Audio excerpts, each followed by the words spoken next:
बात कॉलेज की है, जब पहले दिन ही कॉलेज जाना हुआ।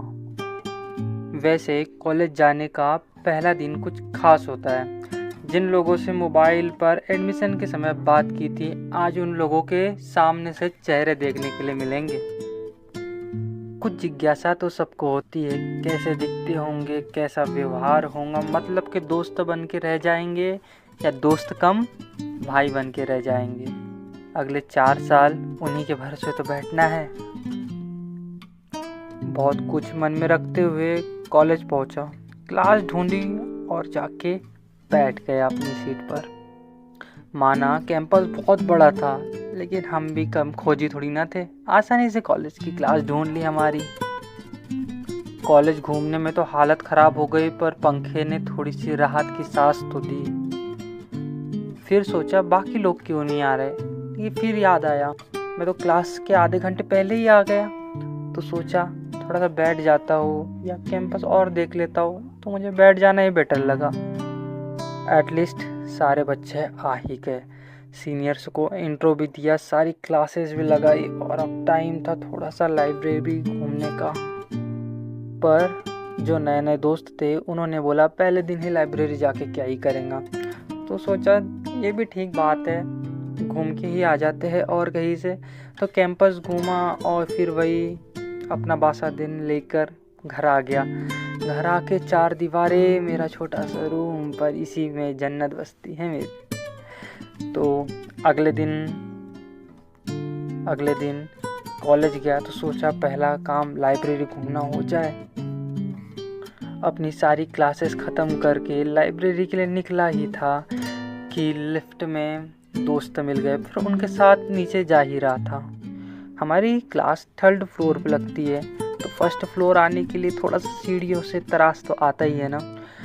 तो हम हमारे तरास वाले मन को लेकर लिफ्ट में गए और फिर ग्राउंड फ्लोर पे आए। ग्राउंड फ्लोर कंप्यूटर डिपार्टमेंट का था और लिफ्ट खुलती थी सीधा ऑफिस के सामने। लिफ्ट का गेट खुलते ही मेरी नज़र सीधा सामने ऑफिस में गई, जहाँ एक लड़की बैठी हुई थी। काले बाल कमर को छूते हुए, नादान सी हंसी, उसकी खूबसूरती देख पहली नज़र में ही क्रश आ गया यार। उसे ऑफिस में देख मुझे लगा कोई उसे काम होगा। ऐसा 2 दिन तक हो गया। मुझे लगा कोइंसिडेंट है कि वो हमेशा ऑफिस में ही मिलती है। फिर लगा कि कुछ एडमिशन की इसमें दिक्कत आ रही होंगी, इसीलिए वही बैठी रहती होंगी, या मेरी टाइमिंग ख़राब होंगी आने की। ख़राब तो नहीं बोलूँगा, दिखती है तो भाई टाइमिंग तो अच्छी हुई मेरी। फिर तीसरे दिन जाके मुझे पता चला कि वो कोई स्टूडेंट नहीं भाई, टीचर है। पर उन्हें देख के कोई बोलेगा ही नहीं भाई वो टीचर है। उनकी एज 20 या 21 के करीबन की लगती है और वो है इतने सालों की ही। अब टीचर है सोच के थोड़ा सा मन तो डगमगाया, लेकिन भाई क्रश तो क्रश होता है, किसी पे भी आ जाता है और ये बात झुटला भी तो नहीं सकते ना। फिर मेरा यही शेड्यूल हर दिन का हो गया। क्लास ख़त्म करके लिफ्ट से आना, ऑफिस में एक नज़र उन्हें देखकर अपने काम में लग जाना। दिन अच्छे कट रहे थे और फिर वही हमारी नॉर्मल होली आ गई। और होली की छुट्टियों में घर ना जाए तो कैसी बात। हमारी एटलीस्ट पहली होली थी घर से बाहर।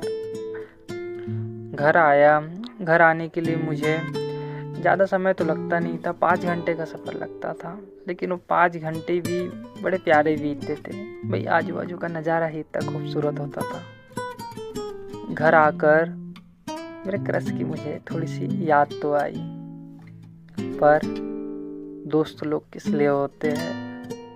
मेरी एक फ्रेंड ने उनकी चुपके से एक फ़ोटो खींच ली और वो फ़ोटो मुझे भेजी। मैं उस फ्रेंड को थैंक यू तो बोलना चाहता था, लेकिन सोचा फिर बाद में चिढ़ाएंगे, इसलिए हटा दिया। और फ़ोटो देख के ही मेरे 1 वीक बीत गया। फिर वापस मैं कॉलेज आया, होली ख़त्म, सारे काम ख़त्म, फिर से अपनी पढ़ाई में मग्न हो जाओ। थोड़े टाइम में एग्ज़ाम भी तो है बॉस।